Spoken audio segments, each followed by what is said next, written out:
कहानी की शुरुआत होती है स्कॉटलैंड के एक RAF एयरबेस पर, जहां काफी तेजी से तैयारियां चल रही थी। एक फ्लाइट वहां लैंड करने वाली थी, जिसे हाईजैक कर लिया गया था। इस सिचुएशन को संभालने के लिए कर्नल ड्रमंड को बुलाया गया। फिर जैसे ही वो बेस पर पहुंचा, तो एक ऑफिसर ने उसे बताया कि उनका मानना था कि प्लेन का पायलट और को-पायलट दोनों मर चुके थे, और साथ ही उन्हें ये खबर भी मिली थी कि प्लेन में कम से कम एक ऐसा इंसान मौजूद था जो जर्मन आतंकवादी वॉचलिस्ट में शामिल था। इसके बाद ड्रमंड कंट्रोल सेंटर की तरफ बढ़ा। वहां एक ऑफिसर प्लेन से संपर्क में था और लैंडिंग इंस्ट्रक्शंस दे रहा था, जबकि दूसरा ऑफिसर उनकी फ्लाइट पर नजर रखे हुए था। फिर कुछ ही देर बाद प्लेन रनवे पर उतर गया, लेकिन लैंडिंग काफी मुश्किल थी। लैंडिंग होते ही ड्रमंड ने अपने फौजियों से विजुअल कंफर्मेशन मांगी और तुरंत प्लेन से संपर्क किया ताकि अंदर की सिचुएशन समझ सके। लेकिन तभी अचानक प्लेन के एक दरवाजे के पास थोड़ी हलचल दिखाई दी और अगले ही पल एक पैराशूट नीचे गिरा। तब फौजियों ने देखा कि एक छोटा लड़का उससे नीचे उतर रहा था। फिर ड्रमंड ने तुरंत 2 RAF ट्रक्स को हुक्म दिया कि वो उस लड़के को वहां से सुरक्षित ले आए। इसी बीच उन्हें कॉकपिट के अंदर एक और इंसान नजर आया। ड्रमंड ने तुरंत रेडियो पर चेतावनी दी कि अगर उसने कोई गलत कदम उठाया तो फौजी तुरंत फायरिंग शुरू कर देंगे। फिर उसने उस आदमी को पायलट सीट पर बैठने और धीरे धीरे अपने हाथ ऊपर करने को कहा, लेकिन उस आदमी ने बस इतना कहा कि उसे प्लेन से बाहर आने दिया जाए ताकि वो सब कुछ समझा सके। वो बार बार दावा कर रहा था कि वो आतंकवादी नहीं था। फिर कुछ देर बाद ड्रमंड ने अपनी ट्रांसलेटर को उस लड़के से बात करने भेजा। उस लड़के का नाम टॉम था और उस वक्त डॉक्टर्स उसका चेकअप कर रहे थे। लेकिन ट्रांसलेटर को उससे कुछ खास पता नहीं चला, क्योंकि टॉम पूरी तरह शॉक में था। फिर हम एक दिन पहले की कहानी देखते हैं। एक होटल कमरे में टॉम की मां सोफी बाथरूम में फ्लाइट के लिए तैयार हो रही थी। थोड़ी देर बाद उसने न्यूयॉर्क में मौजूद अपने डॉक्टर से फोन पर बात की, जहां वो टॉम के साथ अपनी खुफिया बीमारी का इलाज करवाने जाने वाली थी। उधर टॉम ने उन्हें बताया कि उसने उनका सामान चेक कर लिया था। फिर रात के वक्त दोनों एयरपोर्ट पहुंचे। सोफी अपने बेटे से मिली और उसके बाद दोनों सिक्योरिटी चेक पार करके वेटिंग एरिया की तरफ बढ़ गए। लेकिन फ्लाइट से पहले सोफी वॉशरूम चली गई। वहां सोफी ने अपना दवाई का बैग खोला और एक सिरिंज में दवा भरने लगी। उसके बाद उसने बोतल से कुछ पिया और तुरंत उस ड्रिंक का असर उसके शरीर पर दिखने लगा। फिर उसने वो सिरिंज अपने अंदर इंजेक्ट कर ली। उधर वेटिंग रूम में फरीद फोन पर बात कर रहा था। तभी टॉम उससे बात करने लगा। दोनों के बीच काफी अच्छी बातचीत हुई और फिर फरीद ने उससे पूछा कि उसकी मां कहाँ थी। खैर, कुछ देर बाद सोफी भी वहां आ गई और फिर दोनों प्लेन के अंदर जाकर अपनी सीट्स पर बैठ गए। इसी बीच मेन एयर होस्टेस कॉकपिट में गई और उसने पायलट और को-पायलट बास्टियन से पूछा कि क्या उन्हें कॉफी चाहिए। उसके बाद वो कॉफी लेने के लिए एयर होस्टेस स्टेशन की तरफ बढ़ गई। खैर, कुछ ही देर में प्लेन ने जर्मनी से टेक ऑफ किया और सीधे US की तरफ निकल पड़ा। इसके काफी घंटों बाद सोफी वॉशरूम से अपनी सीट पर वापस आई। वो अपनी नोटबुक में कुछ लिख रही थी कि तभी उसे अंदर अपनी और अपने पति की एक तस्वीर मिली। तस्वीर देखते ही उसे पुराने दिन याद आने लगे थे। उसकी यादें एक आम परिवार के माहौल से शुरू हुईं, लेकिन धीरे धीरे हालात काफी खतरनाक बन गए। वो और उसका पति अपने छोटे बच्चे के साथ किसी सुनसान जगह पर फंस गए थे। तब मदद लाने के लिए उसका पति वहां से चला गया, जबकि सोफी बच्चे के साथ वहीं रुक गई। खैर, फिर इधर फ्लाइट में सोफी ने महसूस किया कि प्लेन के सामने वाले हिस्से में कुछ गड़बड़ चल रही थी। एड बॉल एक गुस्सैल पैसेंजर को कंट्रोल करने की कोशिश कर रहा था कि तभी एक एयर मार्शल ने आकर उस आदमी को काबू किया। फिर कुछ ही पल बाद दूसरा एयर मार्शल भी उनके पास आ गया, लेकिन असली शौक अभी बाकी था। जब दोनों मार्शल उस यात्री से बात कर रहे थे, तब एड बॉल ने अचानक चाकू निकाला और दूसरे मार्शल को मार डाला। उसी वक्त वो पैसेंजर पहले मार्शल पर टूट पड़ा। फिर एड बॉल ने पूछा कि तीसरा एयर मार्शल कहाँ था। जैसे ही उसे खबर मिली, उसने अपने एक आदमी को उसे मारने भेज दिया। फिर कर्टिस ने तीसरे मार्शल को मारकर उसकी बंदूक ले ली और वापस एड बॉल के पास आ गया। लेकिन उसके बाद जो हुआ, उसने काल तक को हिला दिया। एड बॉल ने बचे हुए मार्शल को बहुत ही बेरहमी से मार डाला था। दूसरी तरफ सोफी को महसूस होने लगा कि प्लेन में कुछ बहुत गलत हो रहा था। तभी अचानक एड बॉल यात्रियों के पास वापस आया और सबको अपनी सीट्स पर बैठे रहने को कहा और साथ ही उनकी तरफ बंदूक तान दी। अगले ही पल उसके बाकी साथी भी सामने आ गए और सब यात्रियों को जबरदस्ती प्लेन के पिछले हिस्से की तरफ भेजने लगे। वहीं दूसरी ओर बर्ग कॉकपिट के पास गया और उसने दरवाजा खटखटाया। जैसे ही बास्टियन ने दरवाजा खोला, तो बर्ग ने उसे बताया कि मैंने पहले ही पायलट को मार दिया है। इसके बाद हाईजैकर्स ने हैच खोला और पायलट की लाश को सीधे प्लेन के नीचे वाले लेवल में फेंक दिया। उसके बाद बर्ग ने यात्रियों के लिए ऐलान किया। उसने सबको बताया कि अब प्लेन उनके कब्जे में था और सब यात्रियों को हुक्म दिया कि वो अपने हाथ सामने वाली सीट पर रखें। वहीं दूसरी तरफ टॉम अपनी मां के लिए डर रहा था, मगर सोफी ने उसे शांत रहने को कहा। लेकिन फिर भी टॉम ने प्लेन का प्लान देखकर उसे एक ऐसी जगह बताई जहां वो धूप से बच सकती थी। इसी बीच कर्टिस फारीड को सीट से उठाकर प्लेन के आगे की तरफ ले गया, जबकि कार्ल एड बॉल को शांत करने की कोशिश कर रहा था। मगर तभी टॉम चुपके से अपनी सीट से निकल गया। अब सोफी भी तुरंत उसके पीछे भागने लगी, लेकिन एड बॉल भी उनके पीछे आ गया और फिर उसने टॉम के सामने ही सोफी को गोली मार दी। ये देखकर बेचारा टॉम पूरी तरह टूट गया था। फिर एड बॉल ने उस लड़के को पकड़ लिया, लेकिन कार्ल ने बीच में आकर टॉम को वापस उसकी सीट पर बिठा दिया और उसे वहीं चुपचाप बैठे रहने को कहा। फिर थोड़ी देर बाद बर्ग और कर्टिस कॉरिडोर में मिले और कर्टिस ने उसे बताया कि अभी क्या हुआ था।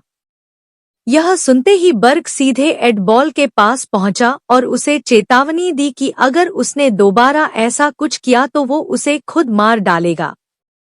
लेकिन फिर भी उसने सोफी की मौत को बाकी यात्रियों के लिए एक धमकी की तरह इस्तेमाल किया।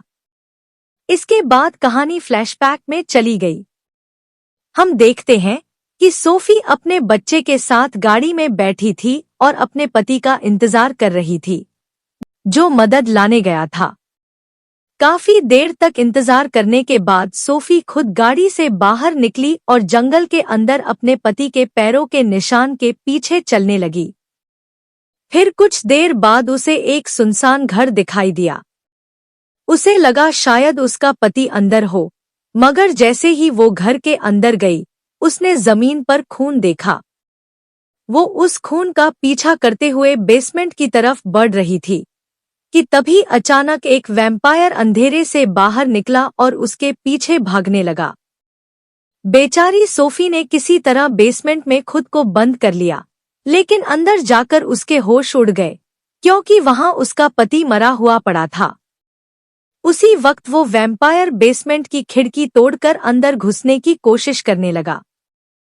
सोफी ने उसे रोकने की कोशिश की, लेकिन फाइट के दौरान वैम्पायर ने उसे काट लिया और अगले ही पल सूरज की रोशनी पड़ते ही वो वैम्पायर जलकर मर गया।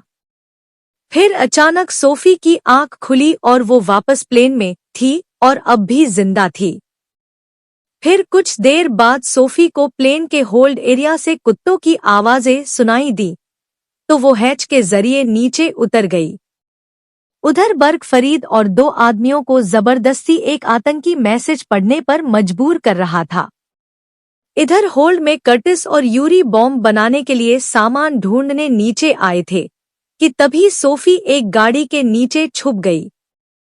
जल्द ही यूरी बॉम्ब सेट करने लगा। उसी वक्त सोफी एक कुत्ते तक जा पहुंची और उसका खून पीने लगी। वो कुत्ता इतनी जोर जोर से आवाजें करने लगा कि यूरी परेशान हो गया और वापस होल्ड एरिया में आ पहुंचा। लेकिन जैसे ही उसे गाड़ी के पीछे छिपी सोफी दिखी तो सोफी तुरंत उस पर टूट पड़ी और उसे मार डाला।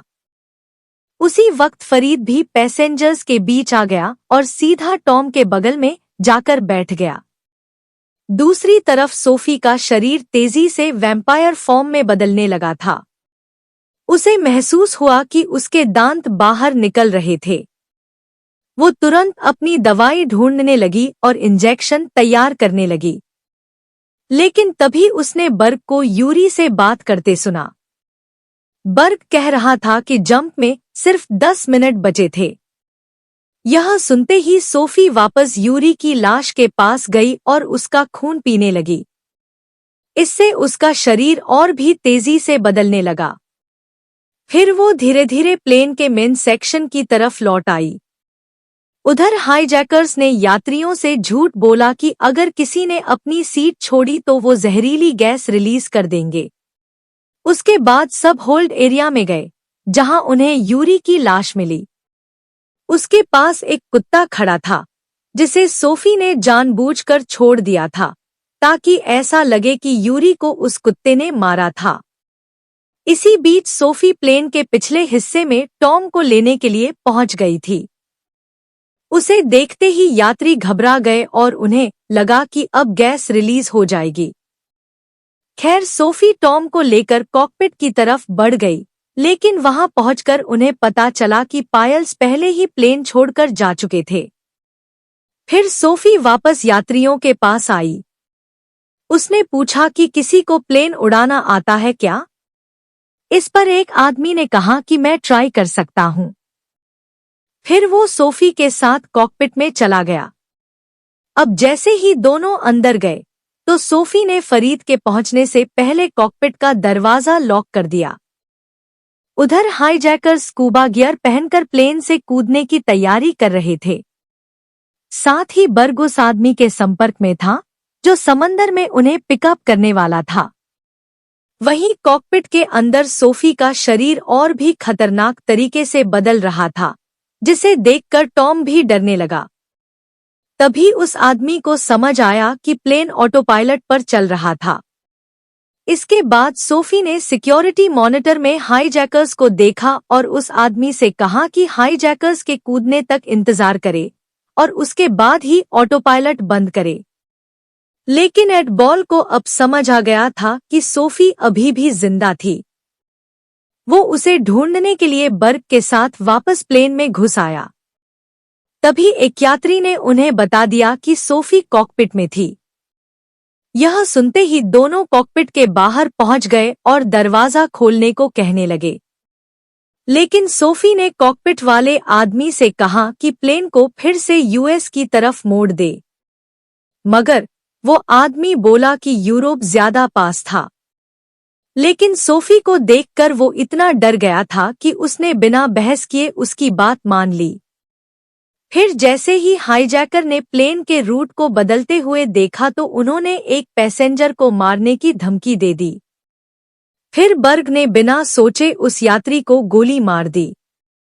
इसके बाद उसने सोफी से कहा कि जब तक वो कॉकपिट का दरवाजा नहीं खोलेगी तब तक वो एक एक करके सबको मारता रहेगा।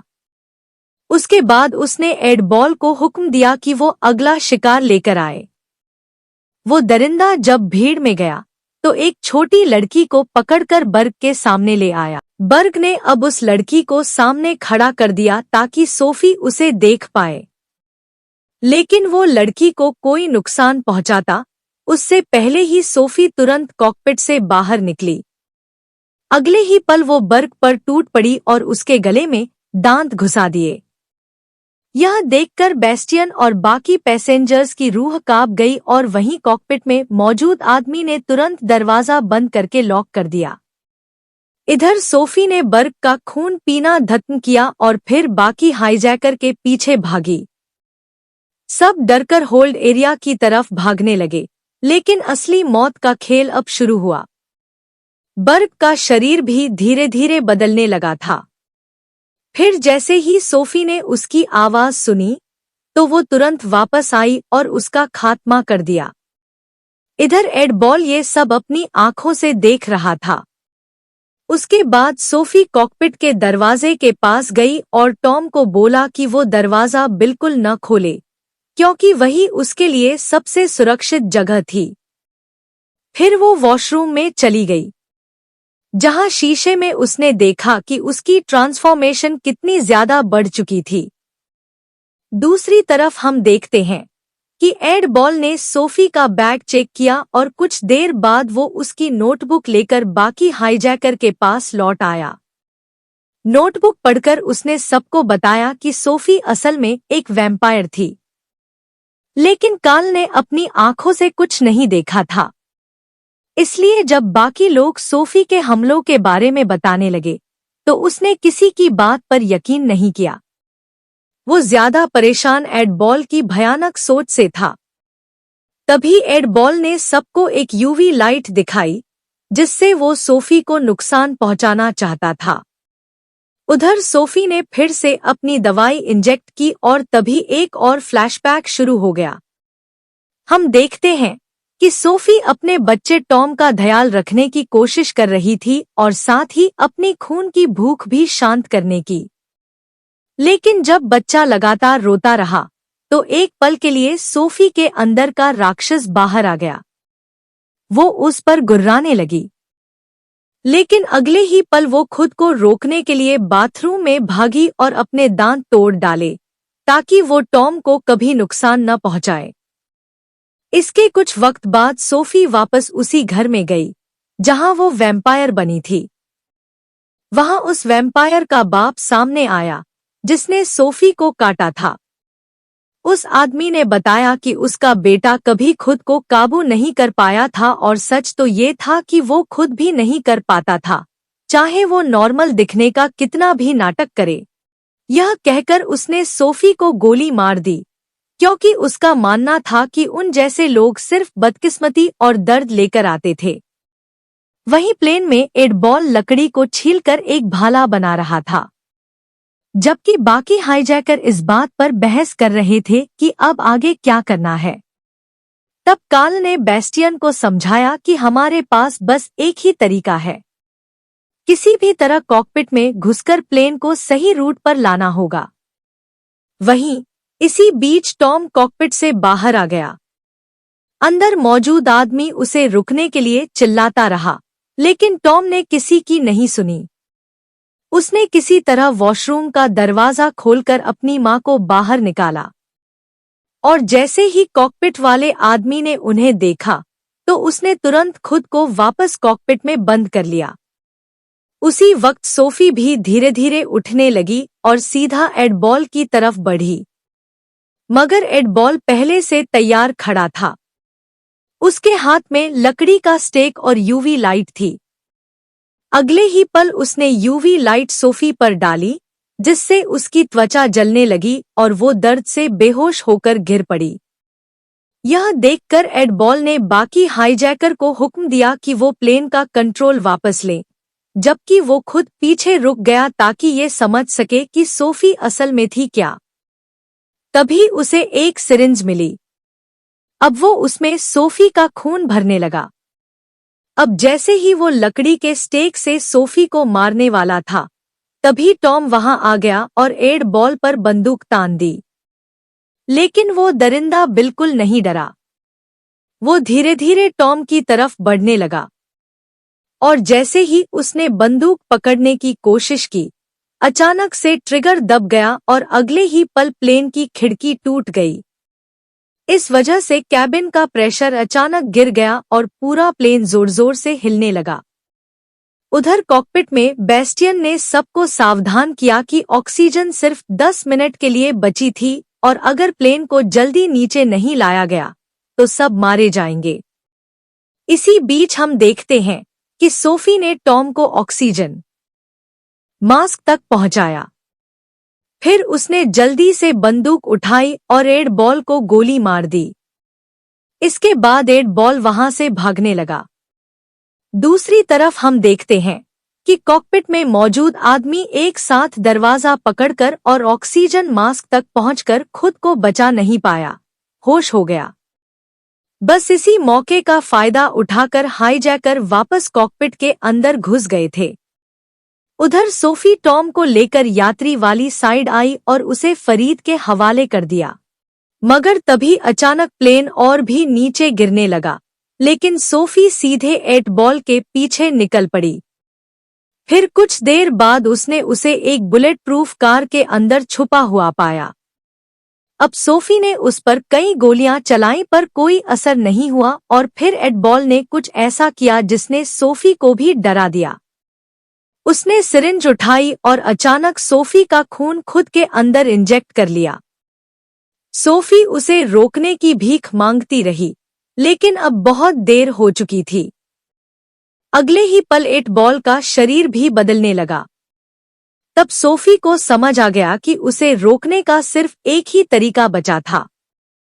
अब वो तुरंत माचिस और शराब ढूंढने लगी। फिर वो वापस कार के पास आई और पूरी शराब अंदर डाल दी। फिर अगले ही पल उसने आग लगा दी और एट बॉल जिंदा जलने लगा। तब आग की रोशनी में सोफी को उस पुराने वैम्पायर की बातें याद आईं कि उन जैसे राक्षसों को अपनी बुराई दुनिया में फैलने नहीं देनी चाहिए। फिर सोफी ने एट बॉल का चेहरा बार बार कुचलना शुरू कर दिया, लेकिन आखिरी वार से पहले एट बॉल ने उससे एक बात कही। उसने कहा कि वो कभी अपने अंदर के राक्षस को काबू नहीं कर पाएगी। इसके कुछ देर बाद प्लेन आखिरकार स्टेबल हो गया, लेकिन हाईजैकर ने देखा कि होल्ड एरिया में आग लगी थी। वो नीचे जाने ही वाले थे कि तब तक सोफी किसी तरह आग पर काबू कर चुकी थी और वापस प्लेन के अंदर घुस रही थी। लेकिन जैसे ही हाईजैकर ने उसे देखा तो उन्होंने तुरंत फायरिंग शुरू कर दी। ये देखकर सभी यात्री बुरी तरह घबरा गए और सब आगे की तरफ भागने लगे। उन्हीं में फरीद भी था जो टॉम को लेकर भाग रहा था। मगर बाद में हाईजैकर जब वापस बुलेट प्रूफ कार के पास पहुंचे तो उन्होंने देखा कि एट बॉल अभी भी जिंदा था। लेकिन अगले ही पल वो अचानक कर्टिस पर टूट पड़ा और उसका खून पीने लगा। फिर वो कार से बाहर निकला और बाकी लोगों के पीछे भागने लगा। उधर सोफी ने होल्ड एरिया का दरवाजा बंद कर दिया था। तभी उसे टॉम की आवाज सुनाई दी जो चिल्लाकर कह रहा था, ये सब लोग मुझे मारना चाहते हैं। लेकिन फरीद ने तुरंत कहा कि वो उसे कोई नुकसान नहीं पहुंचाएंगे। लेकिन बाकी पैसेंजर ऐसा ही सोच रहे थे, क्योंकि उसी वक्त एक पैसेंजर ने सोफी पर गोली चला दी। ये देखते ही सोफी उस पर टूट पड़ी। बाकी लोग उसे रोकने की कोशिश करने लगे, लेकिन वो सबको झटके से हटाकर सीधे फरीद की तरफ बढ़ने लगी। लेकिन फिर टॉम ने किसी तरह उसे समझाया और फरीद को ना मारने के लिए मना लिया। लेकिन इतने में उस दूसरे पैसेंजर ने उस पर बंदूक तान दी थी। लेकिन तभी सोफी को होल्ड एरिया से दूसरे वैम्पायर की आवाजें सुनाई दी। उसे समझ आ गया था कि अगर वो वापस प्लेन में आ गए तो सब खत्म हो जाएगा। अगले ही पल वो नीचे भागी और रेड बॉल को एक दरवाजे के पीछे बंद करने की कोशिश करने लगी। फरीद भी उसकी मदद के लिए नीचे आ गया, लेकिन एड बॉल ने तुरंत उसे काट लिया। तभी दूसरे आदमी ने एड बॉल को गोली मार दी जब वो दरवाजा तोड़कर बाहर निकल रहा था। लेकिन अब फरीद जख्मी हो गया था और फिर सोफी को एक बहुत ही मुश्किल फैसला लेना पड़ा। उसने तुरंत फरीद का हाथ काट डाला ताकि इंफेक्शन उसके पूरे शरीर में ना फैल सके। इसी बीच नीचे से कर्टिस, जो पूरी तरह से वैम्पायर बन चुका था, प्लेन में घुसने की कोशिश कर रहा था। लेकिन सोफी ने किसी तरह कर्टिस और एड बॉल दोनों को खत्म कर दिया और एयर होस्टेस को वैम्पायर बनने से बचा लिया। उसके बाद वो वापस यात्रियों के पास गई जहां उसे बस्टियन मिला। फरीद भी सबको समझा रहा था कि सोफी उनकी मदद कर रही थी। फिर सोफी बस्टियन को लेकर कॉकपिट में गई। वहां बस्टियन ने बताया कि फ्यूल बहुत कम बचा है और उन्हें जल्दी से पास के एयरपोर्ट ढूंढकर लैंडिंग करनी पड़ेगी। इसके बाद फरीद और टॉम ने सोफी को समझाया कि वो कॉकपिट के नीचे वाली अंधेरी जगह में चली जाए, जबकि फरीद खुद बस्टियन के साथ वहीं रुक गया। फिर कुछ देर बाद जैसे ही पायलट का संपर्क पास के RAF एयरबेस से हुआ तो उसने उन्हें बताया कि प्लेन हाईजैक हो गया था, लेकिन उन्होंने जैसे तैसे हाईजैकर को कार्गो होल्ड में बंद कर दिया था। वहीं दूसरी तरफ टॉम अपनी मां की दवाई ढूंढने के लिए ऊपर चला गया और तभी यात्रियों को होल्ड एरिया से वैम्पायर की डरावनी आवाजें सुनाई देने लगी। उनमें से एक जख्मी पैसेंजर जो वैसे भी मरने वाला था, खुद वैम्पायर के पास चला गया। उसने एड बॉल को आजाद कर दिया और खुद को काटने के लिए बोला, लेकिन एड बॉल ने तो उसकी तरफ देखा तक नहीं। वो सीधे भागकर बाकी यात्रियों पर टूट पड़ा। सोफी और फरीद ने देखा कि हर तरफ सिर्फ चीखें और डरावना मंजर था और बाकी यात्री जान बचाने के लिए कॉकपिट का दरवाजा तोड़ने की कोशिश कर रहे थे, मगर बस्टियन ने कॉकपिट का दरवाजा खोलने से सीधे मना कर दिया। सोफी को समझ आ गया था कि प्लेन को लैंड करवाना बहुत खतरनाक होगा, क्योंकि अगर वैम्पायर बाहर निकल गए तो सब बर्बाद हो जाएगा। लेकिन फरीद का मानना था कि उन्हें प्लेन लैंड करना चाहिए और उसके बाद उसे बम से उड़ा देना चाहिए। बस इसी प्लान के साथ वो दोनों फ्यूल टैंक के पास गए ताकि बम सेट कर सकें। अब वहां उन्हें डिटोनेटर तो मिल गया, लेकिन टाइमर मिसिंग था। हालात समझते हुए सोफी खुद को कुर्बान करने को तैयार हो गई। उसने कहा कि जब सब प्लेन से बाहर निकल जाएंगी तब वो खुद ब्लास्ट करेगी, लेकिन टॉम अपनी मां को मरने के लिए छोड़ने को तैयार नहीं था। अगले ही पल वो यूवी लाइट लेकर होल्ड एरिया की तरफ भाग गया ताकि हाईजैकर्स का टाइमर ढूंढ सके। नीचे पहुंचते ही वैम्पायर्स उसके पीछे पड़ गए, लेकिन टॉम किसी तरह सबसे बचता हुआ आगे बढ़ता रहा। आखिरकार उसे सही टाइमर मिल गया और वो लेकर कॉकपिट की तरफ लौटने लगा, लेकिन तभी वैम्पायर्स ने उस पर हमला कर दिया और उसके हाथ से यूवी लाइट गिर गई। इधर कॉकपिट से सोफी ये सब देख रही थी और अगले ही पल वो टॉम को बचाने के लिए भाग पड़ी। जाने से पहले उसने बेस्टियन से पूछा कि प्लेन सही डायरेक्शन में जा रहा है ना। बेस्टियन ने बताया कि प्लेन ऑटो पायलट पर है और अब एयर ट्रैफिक कंट्रोल वालों की मदद से कोई भी सुरक्षित लैंडिंग करवा पाएगा। तब सोफी फेरिड की तरफ मुड़ी और उससे वादा लिया कि वो हमेशा टॉम का ख्याल रखेगा। उसके बाद उसने बेस्टियन का खून पीना शुरू कर दिया, क्योंकि वो जानती थी कि अब वो पूरी तरह वैम्पायर बनने वाली थी। दूसरी तरफ टॉम को वैम्पायर्स ने घेर लिया था। तभी एडबॉल ने उसकी चीख सुन ली और उसे अपना शिकार बनाने का ऐलान कर दिया, लेकिन उसके टॉम तक पहुंचने से पहले ही सोफी उस पर टूट पड़ी और फिर होल्ड एरिया में दोनों वैम्पायर्स के बीच खतरनाक फाइट शुरू हो गई। फाइट के दौरान एडबॉल ने सोफी को काट लिया, लेकिन तब टॉम को एक खतरनाक आइडिया आया। उसने होल्ड का दरवाजा खोलकर प्रेशर ब्लास्ट करने का प्लान बनाया ताकि सोफी एडबॉल को बाहर धकेल सके। इसी बीच कॉकपिट में फरीद ने देखा कि टॉम नीचे अकेला फंस गया था और तभी एडबॉल किसी तरह वापस प्लेन के अंदर आ गया और सीधे टॉम की तरफ बढ़ने लगा। इधर हालात देखते ही फरीद ने ऑटो पायलट बंद कर दिया और पूरे प्लेन को एक साइड टिल्ट कर दिया। अगले ही पल सूरज की रोशनी सीधे एडबॉल पर पड़ी और वो जलकर मर गया। उधर टॉम ने अपनी मां को बचाने के लिए अपना ही खून उसे पिला दिया। कुछ पल बाद सोफी होश में आ गई, लेकिन अब वो मुश्किल से खुद को कंट्रोल कर पा रही थी। वो बार बार टॉम पर हमला करने वाली थी, इसलिए उसने खुद ही उसे दूर धकेल दिया और रेंगते हुए वापस होल्ड एरिया में चली गई। इसके बाद आरएफ बेस पर हम देखते हैं कि टॉम बार बार ट्रांसलेटर से कह रहा था कि फरीद को बचा लो, लेकिन वो रेसिस्ट ऑफिसर कहने लगी कि फरीद मेरे लिए बस एक आतंकवादी है और कुछ नहीं।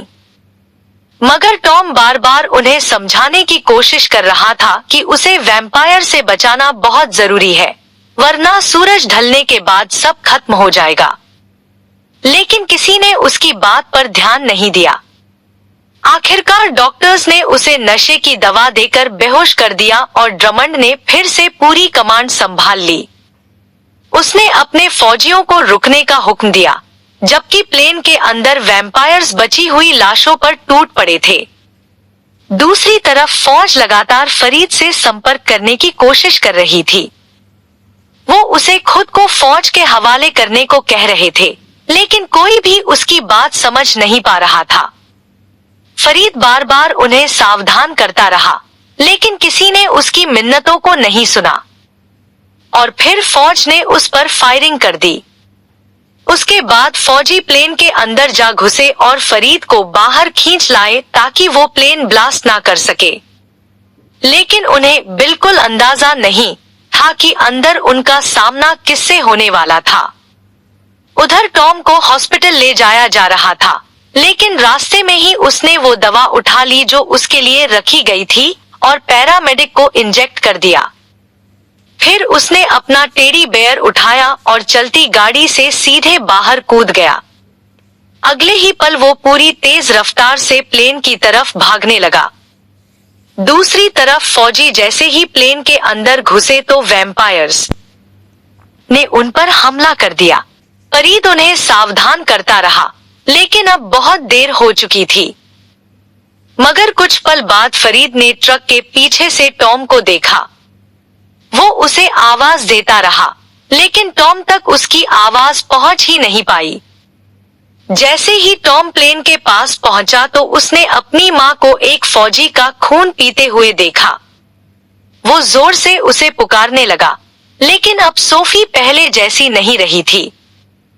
और उसी पल टॉम को समझ आ गया कि उसकी मां सच में खो चुकी थी। फिर उसने बिना एक पल सोचे प्लेन को उड़ा दिया। इतना जबरदस्त धमाका देखकर ड्रमंड और उसके फौजी भी दंग रह गए।